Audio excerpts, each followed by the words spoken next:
मतलब परीक्षा के आधे से ही मतलब एकदम मछली बाजार वाला सीन हो गया था। कोई अभ्यर्थी मतलब ये लेके ओएमआर शीट लेके भाग रहा है, कोई बंडल लेके भागे जा रहा है, कोई दीवार फांद रहा है। तो ये क्या बिहार में हालात हो गया है कि एक परीक्षा होने में मतलब केंद्राधीक्षक की मौत हो रही है और ये हो रहा है, इतना हंगामा हो रहा है। और डीएम पटना ने कहा है कि देखिए हर कमरे में 273 बच्चे थे, जो बीपीएससी के पैकेट में 288 प्रश्न पत्र होने चाहिए, लेकिन 192 प्रश्न पत्र ही थे, 96 कम थे, जिसमें बिहार के 36 जिलों में 912 केंद्र बनाए गए थे।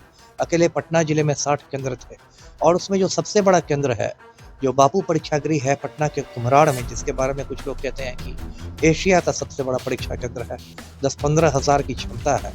उसमें देखिए कल 12 से 2 बजे तक की परीक्षा थी और 1 बजे से ही, तो ये भी जांच का विषय है। 1-2 प्रश्न पत्र घट बढ़ सकते हैं, लेकिन 96 प्रश्न पत्र यदि कम है तो ये तो बीपीएससी की बड़ी चूक है। तो चिराग तले अंधेरा वाली बात हुई ना कि यहाँ पर कमांड सेंटर बना हुआ था, उसी की नहीं है। और बापू सब परीक्षा केंद्र से तो ऐसी बातें आ रही है कि वहाँ लोग ग्रुप बना के सॉल्व कर रहे थे पेपर। ये तो पहली बार मैंने ये कंसेप्ट सुना है कि परीक्षा में परीक्षार्थी लोग ग्रुप बना के प्रश्न पत्र हल करें। अरे कोई चुनाव है कि महागठबंधन बनाइएगा आप? परीक्षा आपको देनी है, आप अकेले आपको देना है। और ये सब चीजें हो रही है। उस पर से चेयरमैन का कहना है कि हर कमरे में 4-4 हमारे सीसीटीवी कैमरे लगे हुए थे। बीपीएससी 17वीं परीक्षा को रद्द करने की मांग जो है वो अभ्यर्थी कर रहे हैं। लगातार सोशल मीडिया पर एक कैंपेन चलाया जा रहा है कि इस परीक्षा को रद्द कर दिया जाए। बीते दिनों आपने देखा कि 13 दिसंबर को पटना स्थित बापू परीक्षा केंद्र पर किस तरह से हंगामा हुआ। अभ्यर्थियों ने जमकर बवाल काटा। अभ्यर्थियों का कहना था कि क्वेश्चन पेपर जो है वह मुझे लेट प्रदान हुआ, और साथ ही साथ कैसे जो तस्वीरें सामने आई, पटना के डीएम जो है एक अभ्यर्थियों को थप्पड़ भी जड़ देते हैं। उसके बाद ये भी खबर आई कि केंद्राधीक्षक की मौत हो जाती है हार्ट अटैक से। तमाम तरह के सवालों से बीपीएससी जो है वह कहीं ना कहीं प्रश्नवाचक चिन्ह जो है बीपीएससी के सामने खड़ा हो रहा है। अभ्यर्थी लगातार अपने मांग पर डटे हुए हैं। यूं कहें तो जतरा ही खराब है बीपीएससी का, शुरू से इसका विरोध हो रहा है। फिर से हम पूर्व आईपीएस ऑफिसर अमिताभ दास सर से जुड़े हैं। सर, क्या कुछ कहेंगे? आप जैसा कहते आ रहे हैं कि जतरा ही खराब है बीपीएससी का, अभ्यर्थी तो ये मांग उठा रहे हैं कि परीक्षा को रद्द कर दिया जाए। क्या कहेंगे सर? नॉन इंडिविजुअल सेंटर को रद्द किया जाए या फिर पूरी परीक्षा को रद्द करना चाहिए? पूरी परीक्षा भले नहीं रद्द हो, लेकिन इंडिविजुअल सेंटर पर तो कुछ होना चाहिए। अब देखिए, ये दर्शकों को पूरा मामला पता होगा। ये जो बीपीएससी की 17वीं संयुक्त परीक्षा है, इस बार बम्पर रिक्तियां उसमें है, 2000 से भी ज्यादा रिक्तियां।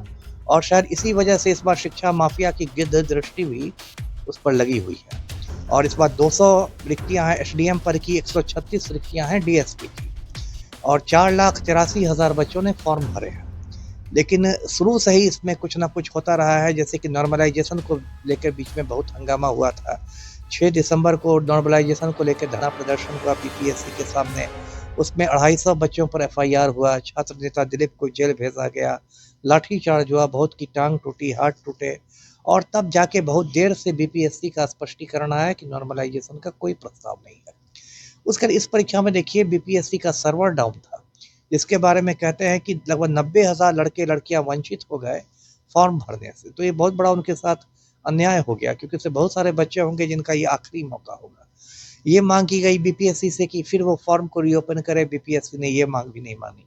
ये भी एक विडंबना है कि जिस राज्य में आनंद मोहन जैसे खूनी के लिए जेल मैनुअल में संशोधन कर दिया जाता है, उसी राज्य में पढ़े लिखे बच्चों के लिए सरकार या आयोग टस से मस नहीं होता है। उसके बाद कल यानी 13 दिसंबर को इसकी प्रारंभिक परीक्षा थी, पीटी था, जिसमें बिहार के 36 जिलों में 912 केंद्र बनाए गए थे। अकेले पटना जिले में 60 केंद्र थे और उसमें जो सबसे बड़ा केंद्र है, जो बापू परीक्षागृह है पटना के कुम्हराड़ में, जिसके बारे में कुछ लोग कहते हैं कि एशिया का सबसे बड़ा परीक्षा केंद्र है, 10-15 हज़ार की क्षमता है। उसमें देखिए कल 12 से 2 बजे तक की परीक्षा थी और 1 बजे से ही मतलब परीक्षा के आधे से ही मतलब एकदम मछली बाजार वाला सीन हो गया था। कोई अभ्यर्थी मतलब ये लेके ओएमआर शीट लेके भाग रहा है, कोई बंडल लेके भागे जा रहा है, कोई दीवार फांद रहा है, कोई गेट पर लटका हुआ है। उसके बाद पटना डीएम पहुंचे, वहां पर उन्होंने लपड़ थप्पड़ चला दिया, वो एक अलग विवाद पैदा हो गया। उसके बाद कहा जा रहा है कि जो केंद्राधीक्षक थे, सेंट्रल सुपरिटेंडेंट थे प्रोफेसर राम इकबाल सिंह, उनको हार्ट अटैक आ गया, बेचारे उनकी मौत भी हो गई। बताइए क्या बिहार में हालात हो गया है कि एक परीक्षा होने में मतलब केंद्राधीक्षक की मौत हो रही है और ये हो रहा है, इतना हंगामा हो रहा है। और डीएम पटना ने कहा है कि देखिए हर कमरे में 273 बच्चे थे, जो बीपीएससी के पैकेट में 288 प्रश्न पत्र होने चाहिए, लेकिन 192 प्रश्न पत्र ही थे, 96 कम थे, तो ये भी जांच का विषय है। 1-2 प्रश्न पत्र घट बढ़ सकते हैं, लेकिन 96 प्रश्न पत्र यदि कम है तो ये तो बीपीएससी की बड़ी चूक है। और बीपीएससी के चेयरमैन कह रहे हैं कि बच्चे ही उपद्रवी हैं, बच्चे ही उदंड है। तो बीपीएससी अपनी लापरवाही का ठीकरा अभ्यर्थियों के सर पर फोड़ रहा है। तो जो कुछ हुआ है वो बहुत दुर्भाग्यपूर्ण है। बिहार में जो मुख्यमंत्री हैं पलटू राम, वो माफिया डॉन के चपरासी बन गए हैं और पढ़े लिखे बच्चों के भविष्य के साथ खिलवाड़ किया जा रहा है। अब इस पर क्या कहूँ मैं।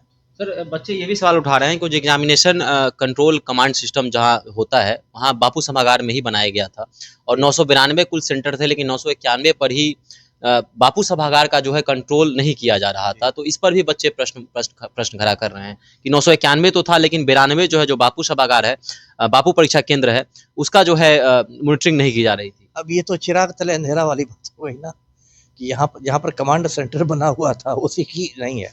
और बापू परीक्षा केंद्र से तो ऐसी बातें आ रही है कि वहाँ लोग ग्रुप बना के सॉल्व कर रहे थे पेपर। ये तो पहली बार मैंने ये कंसेप्ट सुना है कि परीक्षा में परीक्षार्थी लोग ग्रुप बना के प्रश्न पत्र हल करें। अरे कोई चुनाव है कि महागठबंधन बनाइएगा आप? परीक्षा आपको देनी है, आप अकेले आपको देना है। और ये सब चीज़ें हो रही है। उस पर से चेयरमैन का कहना है कि हर कमरे में 4-4 हमारे सीसीटीवी कैमरे लगे हुए थे। तो यदि सच में ये है और सीसीटीवी कैमरे आपके काम कर रहे थे तो सारे कैमरों को खंगालिए आप। जिस कमरे में इस तरह का हो रहा था उसको आप ये कीजिए, रद्द कीजिए। ये तो देखिए पूरी बीपीएससी की विश्वसनीयता ना दांव पर लगी हुई है। ऐसे ही बिहार लोक सेवा आयोग का नाम बिहार लीक सेवा आयोग पड़ गया है। 67वीं बीपीएससी में भी परीक्षा रद्द हुई थी। और सबसे दुख की बात है कि जो संजीव मुखिया है, जो पेपर लीक माफिया का सरगना है, वो आज तक छुट्टा घूम रहा है। अब तक उसकी गिरफ्तारी नहीं हुई। तो संजीव मुखिया घूम रहा है तो उसका तो पूरा गिरोह एक्टिव रहेगा ही। और सरकार एकदम उदासीन है। अभी पलटू राम महिला संवाद यात्रा पर निकलने की तैयारियां कर रहे हैं। बच्चों के लिए किसी को सोचना नहीं है। सर बीपीएससी अध्यक्ष के बारे में भी जो है बच्चे लगातार कमेंट कर रहे हैं, कह रहे हैं कि रवि परमार मनु भाई पर विश्वास अब उठ गया है।